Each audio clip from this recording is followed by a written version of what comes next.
ए बाबा ते गेला बिला माझ्याकडून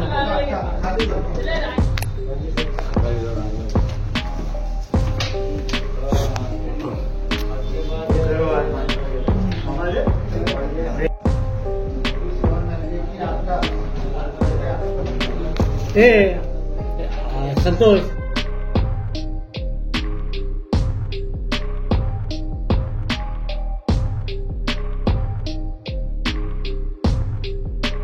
खोपोली शहरात सध्या खुल्या अवैध मटका व्यवसाय सुरू असून या मटका व्यवसायामुळे अनेक कष्टकरी गरीब कामगारांचे संसार उद्ध्वस्त होत असून पोलिसांनी तात्काळ त्यावर कारवाई करावी अशी मागणी भाजप महिला मोर्चा माजी जिल्हा उपाध्यक्ष विनया परदेशी यांनी खोपोली पोलिसांना निवेदनाद्वारे केली आहे।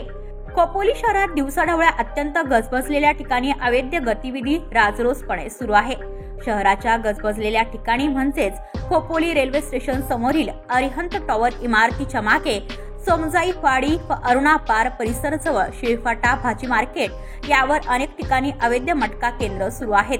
दिवसभराची कमाई कष्टकरी कामगार या मटका केंद्रावर जाऊन खर्च करीत आहेत।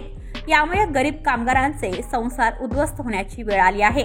या सर्व मटका व्यावसायिकांवर कायदेशीररित्या कारवाई करून खोपोली शहर या अवैध धंदे मुक्त व्हावे अशी मागणी भाजप महिला आघाडीच्या विनया परदेशी यांनी वरिष्ठ पोलीस निरीक्षक शीतल राऊत यांना केली आहे।